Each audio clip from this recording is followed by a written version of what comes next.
ডিম ফুটে বাচ্চা বের হওয়ার পর এই কাজগুলো করলে এবং এই মেডিসিনগুলো সঠিকভাবে প্রয়োগ করলে ইনশাল্লাহ একটা বাচ্চাও মারা যাবে না। অনেকে আমাকে বলেন, ভাই আমার মুরগি অনেক বাচ্চা ফোটায় কিন্তু 5 থেকে 10 দিন বা 15 দিন যেতে না যেতে বাচ্চাগুলো মারা যায়। আজকের ভিডিওটি তাদের জন্য যারা মায়ের সাথে ছেড়ে দেশি মুরগি বাচ্চা পালন করেন। আসলে মায়ের সাথে পালন করা বাচ্চা সাধারণত কয়েকটি কারণে বেশি মারা যায়। প্রথম কারণ হলো নোংরা পানি ও ডায়রিয়া। মায়ের সাথে বাহিরে ঘোরাঘুরি করার সময় বাচ্চাগুলো অনেক সময় নোংরা পানি খেয়ে ফেলে, ফলে সাদা পায়খানা, ডায়রিয়া ও পানি শূন্যতা দেখা দেয়, যা মৃত্যুর কারণ হতে পারে। দ্বিতীয় কারণ হলো ঠান্ডা লাগা। বৃষ্টি, শিশির, ঠান্ডা বাতাস কিংবা ভেজা মাটিতে চলাফেরা করলে বাচ্চা শরীরে তাপমাত্রা দ্রুত কমে যায়। বিশেষ করে 1 থেকে 15 দিনের বাচ্চা ঠান্ডা একদম সহ্য করতে পারে না। তৃতীয় কারণ হলো শিকারী প্রাণীর আক্রমণ। বিড়াল, কুকুর, ইঁদুর, শেয়াল, কাক, চিল ইত্যাদির মতো প্রাণীগুলো সবসময় বাচ্চা ধরে নিয়ে যায়। তবে মায়ের সাথে বাচ্চা পালনে কিছু প্রাকৃতিক সুবিধাও রয়েছে।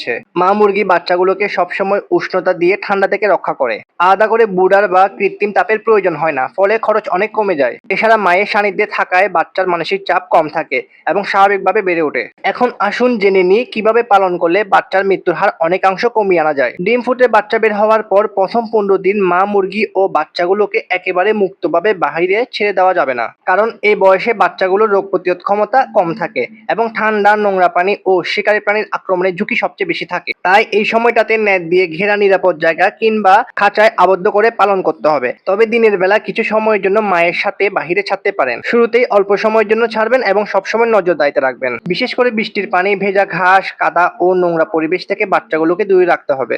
এই নিয়মগুলো মেনে চললে ঠান্ডাজনিত সমস্যা, ডায়রিয়া, শিকারী প্রাণীর আক্রমণ এবং হঠাৎ মৃত্যুর ঝুঁকি অনেকটা কমিয়ে আনা সম্ভব। আসুন এবার জেনে নিই বাচ্চা ডিম থেকে ফুটে বের হওয়ার পর কি করবেন এবং কি কি মেডিসিন দিবেন। ডিম ফুটে বাচ্চা বের হওয়ার পর প্রথম 24 ঘন্টা মায়ের সাথে রাখবেন। এই সময় কোনো খাবার বা পানি দেওয়ার প্রয়োজন নেই, কারণ বাচ্চার শরীরে থাকা কুসুমের পুষ্টি দিয়েই সে এই সময়টা পার করতে পারে। এরপর প্রথম পানি হিসেবে ইলেক্ট্রোলাইট জাতীয় মেডিসিন যেমন লাইসোবিট মিশ্রিত পানি খাওয়াবেন। যদি লাইসোবিট না থাকে তাহলে লেবু ও চিনি মিশ্রিত পানি খাওয়াতে পারেন। লাইসোবিট বা লেবুর পানি টানা 3 থেকে 5 দিন সকালে খাওয়াতে পারেন।